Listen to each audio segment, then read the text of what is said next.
Guys, hanggang ngayon ay halos hindi pa rin makapaniwala si Tony Bishop na nasa team na siya ng Barangay Ginebra. Noong 2021 Governors Cup ay nasa team siya ni dating Meralco coach Norman Black. Ngunit ngayon kakampi na niya ang kanyang dating mga kalaban. At sabi niya, excited daw siyang maglaro para sa pinakapopular na team sa PBA. Samantala, tila maagang naghahamon ang mga salitang binitiwan ni Talk and Text coach Jojo Lastimosa.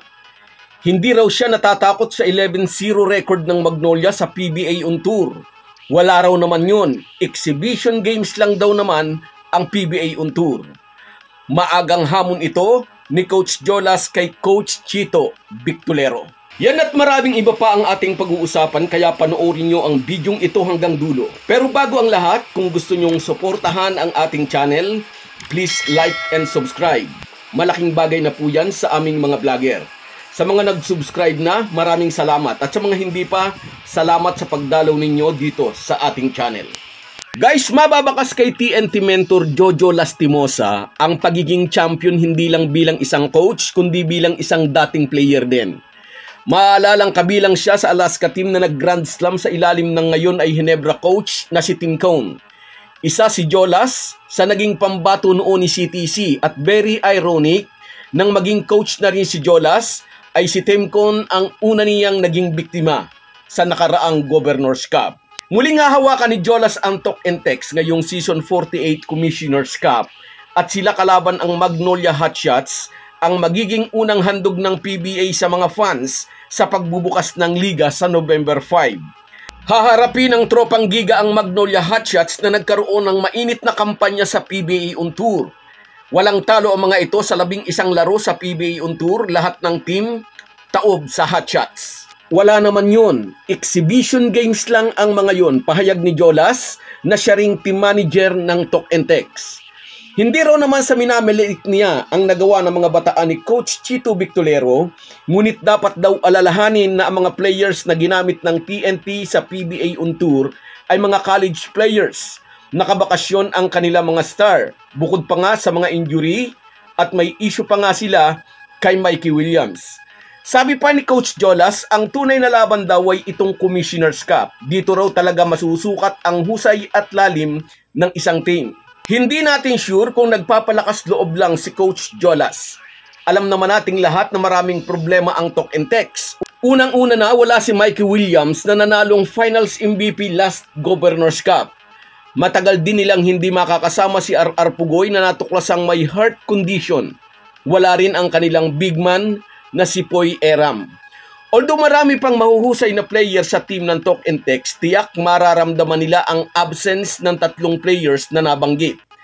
Alam ito ng kanilang mga kalaban at tiyak, i-exploit ito ng Magnolia Hotshots sa kanilang sagupaan sa November 5. Ngunit huwag din kakalimutan, malakas siguro ang loob ni Coach Jolas dahil ibabandera ulit nila ang Governors Cup Best Import na si Randy Hollis Jefferson.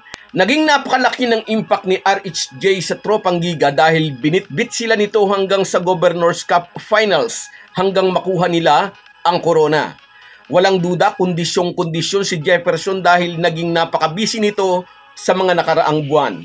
Si Jefferson ang naturalized player ng Jordan na naglaro sa FIBA World Cup.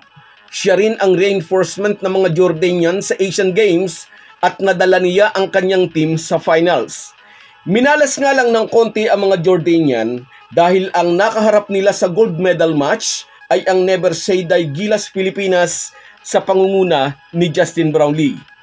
Dito sa PBA, susubukan ulit ni Randy Hollis Jefferson na balikatin ang Talk and Text tulad ng ginawa niya sa nakaraang Governors Cup. Samantala, mixed emotions naman ang nararamdaman ni Tony Bishop ngayong Ginebra jersey na ang isusuot niya sa kanyang pagbabalik sa PBA. Medyo nawewerduhan lang daw siya na ngayon ay kakampi na niya ang dati niyang mga kalaban. Ang team na dating gusto niyang talunin ay tutulungan niya ngayon upang depensahan ang Commissioners Cup title sa pagbubukas ng PBA Season 48. Ating import ng Meralco Bowl si Tony Bishop. Dapat ay team ni Luigi Trillo ang may rights kay Bishop, ngunit paano ito napunta sa Barangay Ginebra?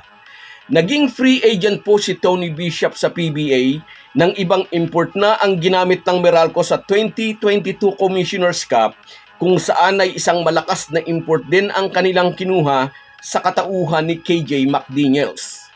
Papuntang Mexico na sana si Tony Bishop para doon maglaro, pero nang makatanggap siya ng tawag mula sa kampo ng Barangay Ginebra, ay di siya nagdalawang isip na tanggapin agad ang offer na magbalik PBA. Guaranteed 60-day ang kontratang pinirmahan ni Tony Bishop sa Ginebra. Pwedeng mas tumagal depende sa magiging sanksyon ng FIBA kay Justin Brownlee.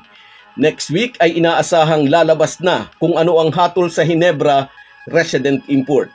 Nag-average si Bishop ng 25.7 points, 13.4 rebounds and 3.3 assists nang maglaro siya para sa Meralco Bulls noong 2021 Commissioner's Cup.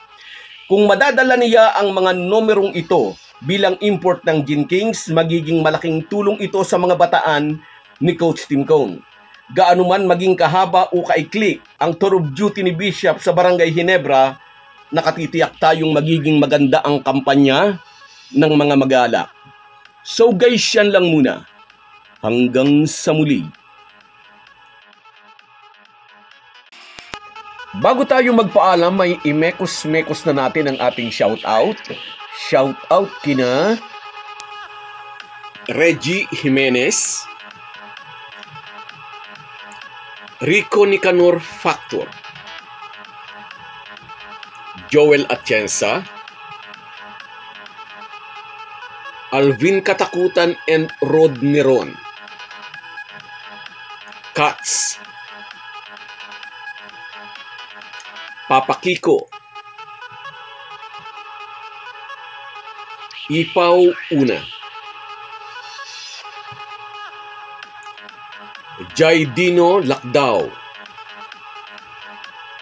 Hinaro San Juan, Romeo Conchada at sa mga taga Dasmariñas, Cavite, at si John Matthew and Ryan Mata.